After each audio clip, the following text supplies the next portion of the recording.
ভুল চোখ করে মাঝে দেবো ওরাও খুব করার এগুলো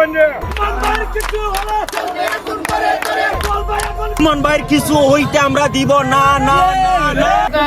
খবর পাইছি সিরিয়াসলি যে 2-3 দিনের ভিতরে একটা গ্রুপ ঘুরতেছে আমার মারবার লাগি। আমাদের ব্যারিস্টার সুমনের উপরে যদি একটি ভুলের আঘাত থাকে আমরা যাকে সন্দেহ তাদেরকে। ব্যারিস্টার সুমন হত্যার প্রতিবাদে সারা বাংলাদেশ তোলপাড়, যে যার জায়গা থেকে প্রতিবাদ করছে, কারণ একটাই, ব্যারিস্টার সুমনকে হত্যার হুমকি দিয়েছে। দর্শক শ্রোতা, ব্যারিস্টার সুমন কিন্তু এই কথাটা লাইভে সবার সামনে বলে তাকে একটা গ্রুপ হত্যার জন্য হুমকি দিয়েছে। এটা নিয়েই কিন্তু সারা বাংলাদেশের জনগণ প্রতিবাদ করছে এবং মানববন্ধন করতেছে, এবং অনেকে কিন্তু অনেক ধরনের কথা বলতেছে যে ব্যারিস্টার সুমনের কিছু হলে জ্বলবে আগুন গড়ে গড়ে। দর্শক শ্রোতা, তাদের এই কথাগুলো শুনলে আপনারা অবাক হয়ে যাবেন ব্যারিস্টার সুমন ভাইকে কতটা মানুষ ভালোবাসে এবং কতটা মানুষের মনে জায়গা করে নিয়েছে ব্যারিস্টার সুমন। আর হ্যাঁ, শেষের দিকে দেখাবো যে ব্যারিস্টার সুমন ভাই কি বলে এই নিয়ে, এবং তার হত্যার হুমকিটা নিয়ে তার নেক্সট পরিকল্পনাটা কি, সেটাও কিন্তু ব্যারিস্টার সুমন ভাইয়ের মুখে আপনারা শুনে যাবেন। এই জায়গা দেখে নিটা ভুল চোখ করে মাঝে দেবো ওরাও খুব করার এগুলো কেরা উমকি দেবো হইলো ভুল চোখ করার মাঝে দেবো ওরাও তারারে। আমরা এমপি সাহেব 4 মাস হয়েছে নাকি মতাত গেছে সোনারঘাট মাধবপুর থানা উন্নয়ন করতো, এখন কেন তারা মারার উমকিতে হইলো তারারে দই দেন না ভুল চোখ করার মাঝে ভালো দেবো ওরাও মাঝে ভালো তারারে দেবো। সিলেটের মধ্যে এবং ঢাকার মধ্যে এই ধরনের সব ব্যক্তি, আমার এই বয়সে, আমার আজকে 22-23 বছর চলতেছে, এই বয়সে আমি ওই ধরনের কোনো লুকই পাইছি না। আমি তার আমার মন থেকে ভালোবাসি।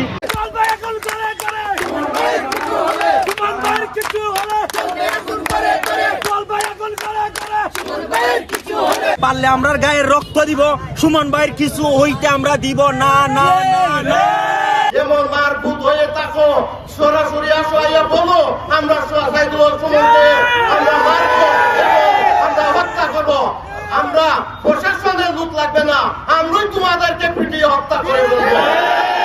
মধ্যে আছি যে আমরা জানি আমাদেরই হবিগঞ্জের রত্ন SM কিবরিয়াকে হত্যা করা হয়েছে। এই জন্য নেত্রীকে বিনয়ের সঙ্গে অনুরোধ জানাবো ব্যারিস্টার সৈয়দ সাইদুল হক সুমন ভাইয়ের মতো একজন রত্নকে যেন যত্ন করে রাখা হয়। আপনারা হুমকি দিবেন, আপনাদের হুমকি এই ধমকি এই ঝুলারঘাট মাধবপুরবাসী মানবে।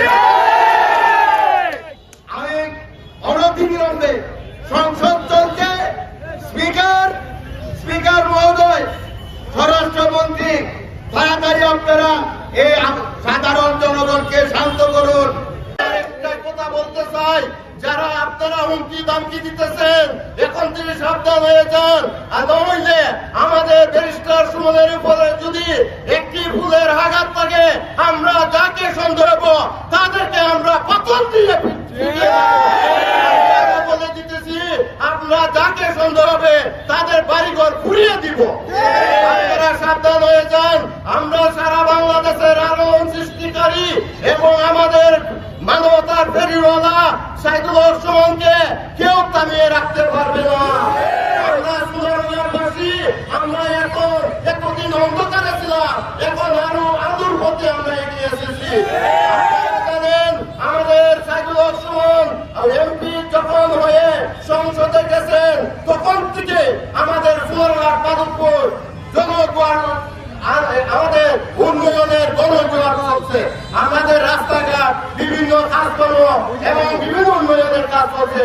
তারা ওইগুলো বরদাস্ত করতে পারে এবং তারা যে আগে চুরি ডাকাতি করছে ওইগুলো বের হয়ে যাবে, এই জন্য তাকে হত্যা করার পরিকল্পনা করতেছে।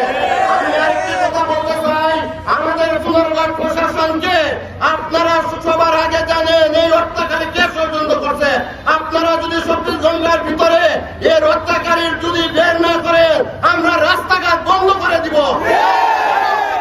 আমি বলে দিলাম, আর যতটুকু শক্তি লাগে আমি অতটুকু শক্তি দিয়ে আমি রাজপথে নামবো। আমি কোন দল করি না, কোন রাজনৈতিক করি না, আগে করছি কলেজে থাকতে আমি রাজনীতি করছি, আমাদের মতো কেউ রাজনীতি করে না। এখন আমরা বিদেশ বাড়ি গিয়া এখন বাংলাদেশে আমি বিজনেস করতেছি, এই জন্য আমরা রাজপথ ছেড়ে দিছি, এটা মনে করবেন না। আমি যে কোনো ব্যাপারে আপনাদের সামনে আমি হাজির হইয়া আপনাদের যে কোনো ব্যাপারে আমি সাহায্য সহযোগিতা করে যাবো। যে উনি এসপি সাহেবের সাথে আলাপ করবেন, DIG সাহেবের সাথে আলাপ করবেন, এটা কি আসলেই থ্রেট নাকি না কেউ বোগাস নাকি না কিছু, এটা তো আমার কাছে আসার আগেই এদের তদন্ত করে ফেলা উচিত ছিল। মানে আমাকে জিডি করতে হলো কেন? প্রশ্নটা হচ্ছে গিয়ে যে আমার থ্রেটটা তো আমি জানি না, জানছে প্রথমে ওসি সাহেব, ওসি সাহেবের পরে এটা এসপি ডিআইজি ওনাদের কাছে যাবে। আমি জানার আগে ওনারা আমাকে প্রোটেকশন দিবেন, আমাকে পরে জানাবেন যে এই থ্রেটটা যেটা ছিল এটা রিয়েল অথবা ফেক।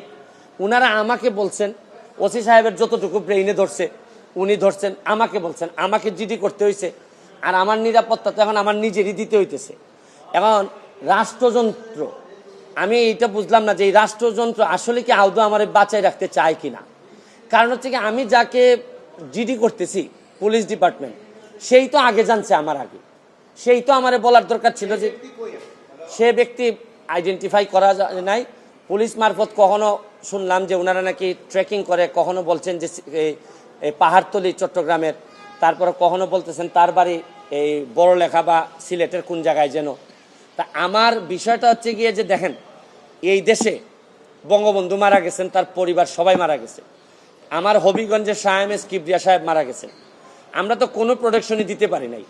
আর আমার বিষয়টা এরকম হয়েছে যে এই পুলিশের ভূমিকা দেখে মনে হইতেছে যে পুলিশ মনে হইতেছে যে একটা অপমৃত্যু রেকর্ড করার জন্য বসে আছে, যে আচ্ছা একটা মৃত্যু হয়েছে, নাইলে এই পর্যায়ে যাবে কেন, আমি কি করতেছি না করতেছি সব পুলিশ এবং এনফোর্সমেন্ট এজেন্সির নখদর্পণে থাকবে।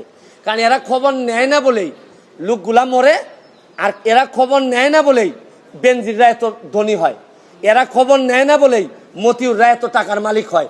কারণ এরা তো থাকে কারে কোন জায়গায় বদলি করবে, কারে কোন জায়গায় জায়গা মতো নিজের লোক সেট করলে অনেক টাকার বাণিজ্য হবে, এইসব অভিযোগ এদের বিরুদ্ধে। যার কারণে আমার কষ্টটা এখানে, আমার এই মরতে কষ্ট নাই, আমার দুইটা কষ্ট, একটা হচ্ছে মরে গেলে আমার এলাকার মানুষের কি হবে, এইটা আমাকে কষ্ট দেয়। আরেকটা হচ্ছে গিয়ে যে এই দেশটা এমনভাবে মরার জন্য ক্ষেত্র তৈরি করা হয়েছে যে আপনি দেখেন, আজকে আমার সকালবেলা আমার মেয়ে আমাকে বলে কি জানেন, কোন দেশে আছি, আমার মেয়ে আমারে বলে তোমাকে নাকি থ্রেট দিছে কে, সে আমেরিকাতে থাকে, বাচ্চা মাত্র বয়স 11। আমি বলছি হ্যাঁ আমি তো গুড ওয়ার্ক করি, এই জন্য ব্যাড পিপুলরা আমারে হুমকি দিছে। সে আমারে বলে there must be a line between good work and stupidity, মানে আমার মেয়ে মনে করে আমি যে গুড ওয়ার্ক করি, আমি যে। দর্শক শ্রোতা, আপনারা তো দেখলেন যে মানুষ কিভাবে প্রতিবাদ করতেছে ব্যারিস্টার সুমনকে নিয়ে এবং সেই হত্যার ষড়যন্ত্রকারীদেরকে নিয়ে। গাইস, এরপর কিন্তু ব্যারিস্টার সুমনের বক্তব্য দেখিয়েছি, মানে তাকে কিভাবে মানুষ হুমকি দিয়েছে এবং সে কিভাবে বর্তমানে রয়েছে। দর্শক শ্রোতা, এগুলা দেখে তো আপনারা ক্লিয়ার হতে পারছেন সারা বাংলাদেশের মধ্যে কতটুকু তুলপার কাণ্ড হচ্ছে এই হত্যার ষড়যন্ত্রকে নিয়ে। গাইস, ব্যারিস্টার সুমনকে কিন্তু আমিও ভালোবাসি এবং আমারও অনেক ভালো লাগে। সে কিন্তু সবসময় ভালো কাজ করে এবং অন্যায়ের বিরুদ্ধে কথা বলে। এইটার জন্যই কিন্তু ব্যারিস্টার সুমনের সাথে বর্তমানে এইটা হয়েছে।